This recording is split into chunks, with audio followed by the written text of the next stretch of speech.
കൂട്ടുകാരെ, എന്നോട് വിശേഷമൊക്കെ സുഖമായിട്ടിരിക്കുന്നു. എൻ്റെ ശാരീരിക അസ്വസ്ഥതകളൊക്കെ മൂലം എനിക്ക് ചില ദിവസങ്ങൾ വചനം ഇടാൻ സാധിക്കാറില്ല. എന്നിരുന്നാലും ഇന്ന് ഈശോയുടെ വചനത്താൽ കണ്ടുമുട്ടാൻ സാധിച്ചതിൽ ഒത്തിരി സന്തോഷം, ഒത്തിരി നന്ദി. അപ്പോൾ ഇന്ന് ഈശോയുടെ വചനം നമ്മളോട് സംസാരിക്കുന്ന മത്തായി 21:22 വിശ്വാസത്തോടെ പ്രാർത്ഥിക്കുന്ന എല്ലാം നിങ്ങൾക്ക് ലഭിക്കും. അപ്പോൾ നിങ്ങൾ ഓർക്കും, ഈ ചേച്ചി പറയുന്നു വിശ്വാസത്തോടെ പ്രാർത്ഥിച്ചാൽ നടക്കുമെന്ന്, അപ്പുറത്തുനിന്ന് അച്ഛൻ പറയുന്നു, എല്ലായിടത്തും പറയുന്നു നടക്കുമെന്ന്, എത്ര നാളായി പ്രാർത്ഥിക്കുന്നു, ഫലം കിട്ടുന്നില്ലല്ലോ എന്ന്. അപ്പോൾ നിങ്ങൾക്ക് ഞാനൊരു ഉദാഹരണം പറയാം. കാരണം എൻ്റെ വീട്ടിലൊരു റംബൂട്ടാനും ഒരു പ്ലമ്മും നിൽക്കുന്നുണ്ട്. അപ്പോൾ കുറേ നാളായി നമ്മൾ വളമിട്ട് കൊടുക്കുന്നു. ഇത് തഴച്ച് വളർന്ന് ഭയങ്കര ഫലപുഷ്ടിയുള്ളത് ഇപ്പം കായ്ക്കുമെന്ന് നമ്മൾ ഓർക്കും. പക്ഷെ അതിനെന്ത് ചെയ്യുന്നില്ല, അത് കായ്ക്കുന്നില്ല.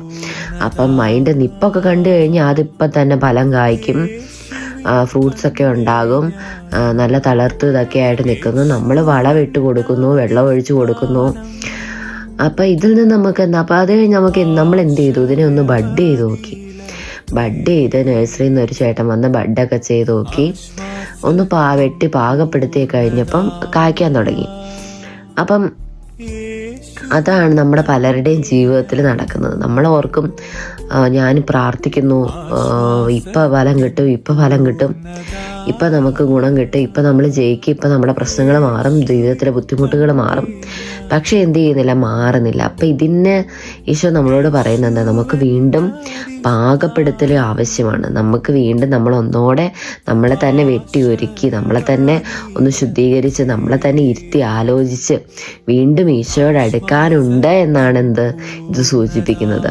അപ്പം ഉറപ്പായിട്ട് നമ്മൾ അങ്ങനെ ചെയ്യുമ്പോൾ എന്ത് ചെയ്യും, കൃത്യമായ ഫലം കിട്ടും, നമ്മുടെ ജീവിതത്തിൽ വലിയ അത്ഭുതങ്ങൾ നടക്കും. അപ്പം എന്താണ്, ഒരു ഒരുക്കം ആവശ്യമാണ്. അപ്പോൾ ഈ വചനത്തിലൂടെ എല്ലാവരെയും ഈശോ അനുഗ്രഹിക്കട്ടെ. അപ്പോൾ കൂട്ടുകാർ, ഇപ്പോൾ പോകുന്നു, പിന്നെ കാണാം, ബായ്.